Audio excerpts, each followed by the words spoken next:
Thank you for watching this video from the Centre for European Studies at Carleton University. This event was organized by the Centre for European Studies and Canada-Europe Transatlantic Dialogue, and supported by Carleton University and by grants from the European Union and Social Sciences and Humanities Research Council of Canada. The views expressed in this video are solely those of the presenter and do not reflect the views of the European Union, Centre for European Studies, and Carleton University. Okay, great. Thanks. It's a pleasure to be here, especially on this distinguished and quite exotic panel, apparently. I'm going to be looking at the different choices facing Ontario's electricity system and what these choices might mean for low-carbon pathways going forward, as well as the role of emerging renewables. So Ontario is at a critical juncture in its journey towards decarbonizing its electricity system, and the choices that we make now will have lasting impacts on the different low-carbon pathways that might unfold. Because of the long lead times, long lifespans, and sunk costs associated with infrastructure investments in the electricity system, what we do now really does ripple into the future. And so what I hope to do with this presentation is to scrutinize those choices and to reflect on some of the potential changes that we might see in the next 2 decades or so. I'll also revisit a little bit of the historical trajectory to understand how we got to where we are now. So like Nick has shown, we've seen fairly rapid and widespread adoption of new renewable sources. So on the one hand, these emerging sources like bioenergy, solar, and wind we've seen a promising trend in terms of their diffusion through the feed-in tariff, through the Renewable Standard Offer program prior to that. But more recently, we've also seen these commitments start to wane, with targets being pushed back. As well, if we look more closely at the procurement and the contracted capacity under the feed-in tariff, we can see that much of the deployment we're experiencing now actually stems from the first couple of years. So there's been an attempt, because of the value for money concerns, cost containment imperatives that have now emerged, to really kind of ramp down this policy, to attempt to put on the brakes here. We're really seeing the Liberal government and the core actors in the electricity system try to tighten the program and prevent more new renewables from entering the grid. So that's kind of what we're seeing on the one hand, and that will mean maybe that there'll be a need for renewed investment, renewed commitments to new renewables going forward if their place in the future configuration of the electricity system is to expand. So on the one hand, we've got those emerging sources and a potential need for renewed commitments. Now on the other side, we have legacy assets, and that really revolves around the aging nuclear fleet, which accounts for 60% of electricity generation in the province, and will also require significant renewed political and financial commitments over the next 2 decades or so. I'm talking about the refurbishment process here. Most of the reactors will need to be refurbished. So we have, at the broadest level, kind of a choice between path dependence, so sticking with the established development trajectory, and the different social and technical dimensions that might entail, as well, or breaking away from that path, moving towards something that might be quite different.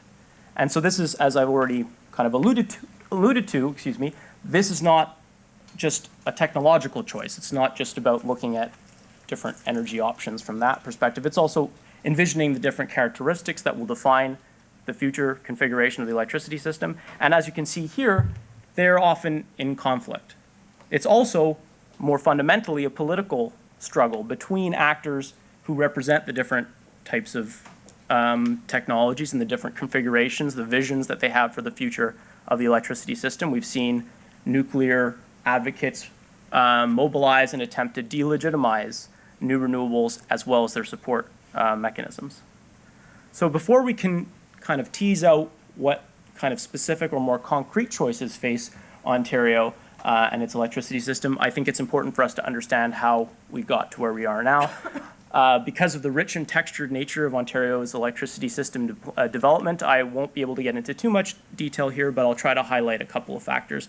And I think Nick has already done a good job there. The expansionist orientation, which kind of brought in industrial scale hydro, coal, and nuclear, that was a virtuous cycle of, of grid expansion on the one hand and industrial development on the other, which kind of benefited core actors in the electricity system, the former Ontario Hydro, which was the public utility, as well as successive political administrations and industrial actors themselves. So we've seen this system emerge from that expansionist orientation. There's also a history of using the electricity system as a lever for industrial development. That's something that continues to this day. The expansionist tendencies are also still lingering and will often conflict with more recent efforts to instill conservation. The second factor here is the sector restructuring and deregulation experience, which attempted to introduce a market-based approach to electricity system planning. That never really fully took hold, so we have this hybrid market system where there's a preference for private investment, but that investment is government directed. So there's also the alphabet soup that comes out of Ontario Hydro and the breakup there. The third factor is mounting environmental concern, and that mostly revolves around regional environmental issues, air quality, but more recently that's expanded to greenhouse gas emissions. And that's brought in a greater consideration of cleaner energy options as well as conservation. So now that we've looked at the kind of broad historical developments and how they've shaped the current configuration, I'd like to look at some of the choices that have been made in the more recent past and map that onto the way that the resource mix that has been used to meet electricity demand, how that's shifted over time. So there's been, and this is looking at 2003 onward, that's when the Liberal government came to power. So a choice to maintain the commitment to nuclear. We've seen refurbishments at Pickering, we've seen refurbishments at Bruce, a phase out of coal-fired generation, and that's the orange bit at the top being wedged out by nuclear restarts, as well as a shift to to cleaner electricity options, as well as a choice to engage more seriously with conservation. So where does that leave us? Well, our system is dominated by nuclear, by hydro, and there's a growing role for natural gas as well as the emerging renewables. So before we get into the choices that face the current system, I'm just going to run through a couple of the issues that we face now that are impinging upon the system and might help us identify some of those choices. So there are poor economic conditions in the province that have motivated cost containment imperatives, and those are really dominating many of the policy files right now, in particular electricity system planning, and that's undermined commitments to nuclear refurbishments as well as new renewables, and interestingly has also encouraged the exploration of alternative options like trade with hydro-based jurisdictions in Manitoba, in Quebec, as well as in Newfoundland.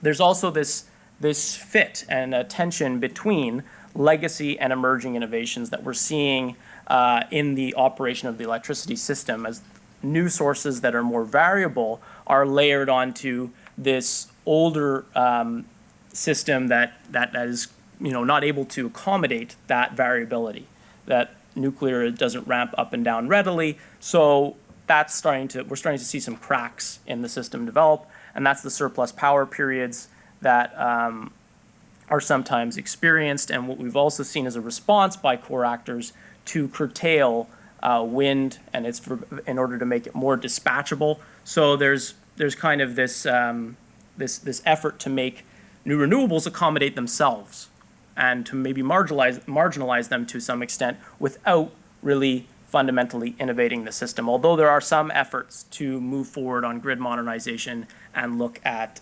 storage technologies and other enabling technologies. Strengthen climate policy, both provincially, nationally, and this is something that will have implications going forward, and particularly for natural gas, what the role of natural gas will be in the long-term future for Ontario. Tensions between conservation and expansion also continue to play out to this day.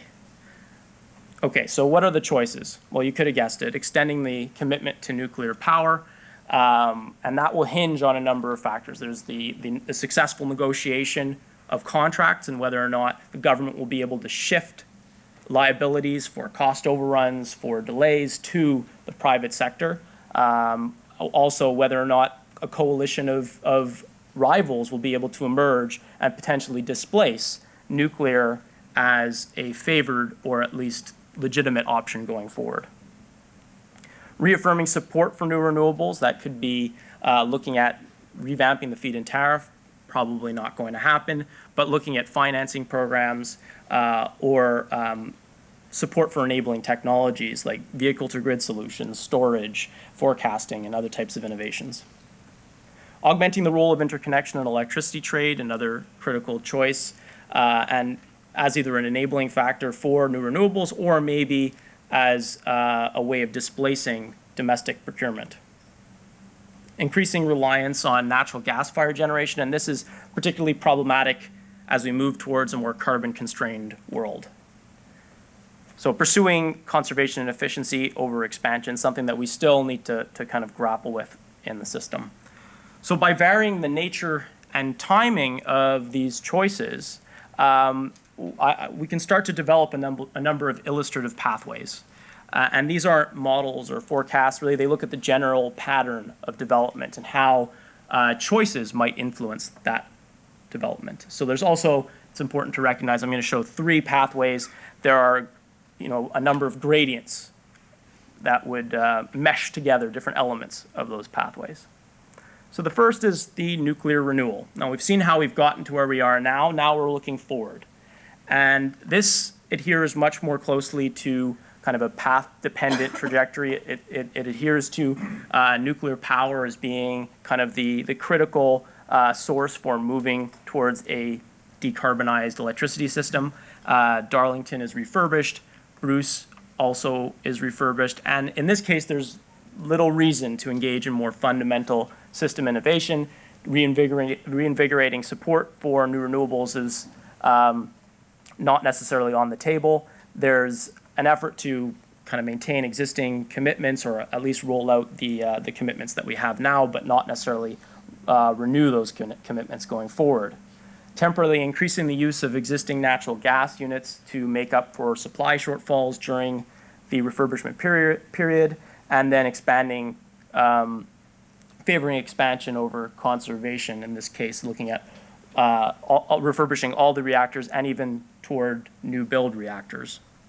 The strategic use of new and existing interconnections. Here we're looking at more ad hoc arrangements or maybe some smaller reciprocal agreements like we've seen with Quebec, but not looking at much new interconnection or more fundamental agreements in that nature.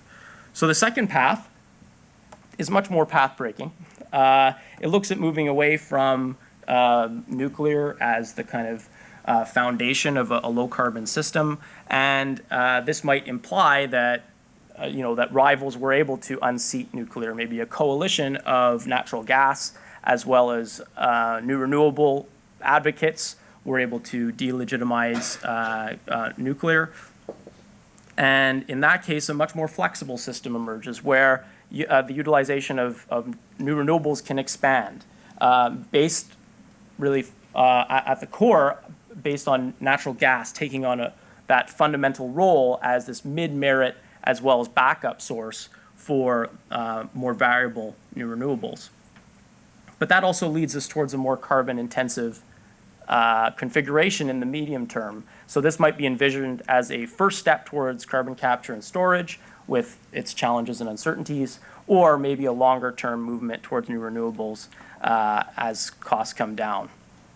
Engaging more seriously with conservation and expanding interconnection and trade agreements, in this case looking at displacing reactors with long-term firm agreements and even enabling new renewables with some of that additional capacity. Now the last pathway is the most path-breaking. It looks at moving away from nuclear as well as from natural gas, and in this case it's throwing everything in the kitchen sink at prioritizing new renewables. So we're looking at all the kind of direct support we can get, as well as indirect, looking at synergistic technologies and the electrification of transport as an enabling factor as well. Temporarily increasing natural gas really as a stopgap for those other technologies to come online, and much stronger commitment to conservation and efficiency, reducing peak demand, but also total consumption.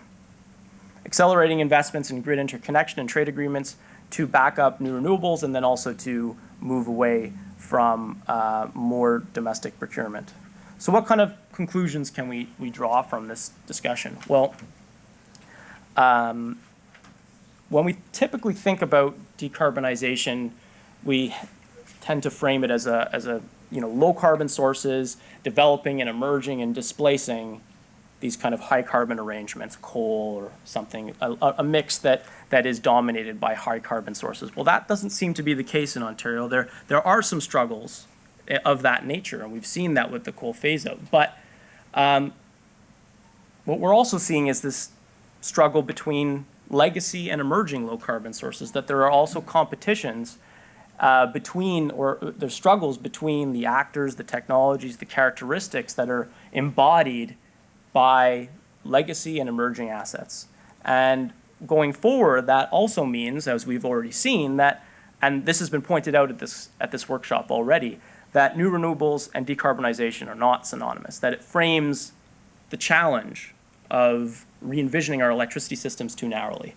And so while new renewable deployment is central to decarbonization, it is important to focus on the broader low carbon transition and embed new renewable support, as well as the choices we make about other electricity options within the pursuit of decarbonization pathways. So to look at the cumulative impact of choices and their fit with different low carbon pathways.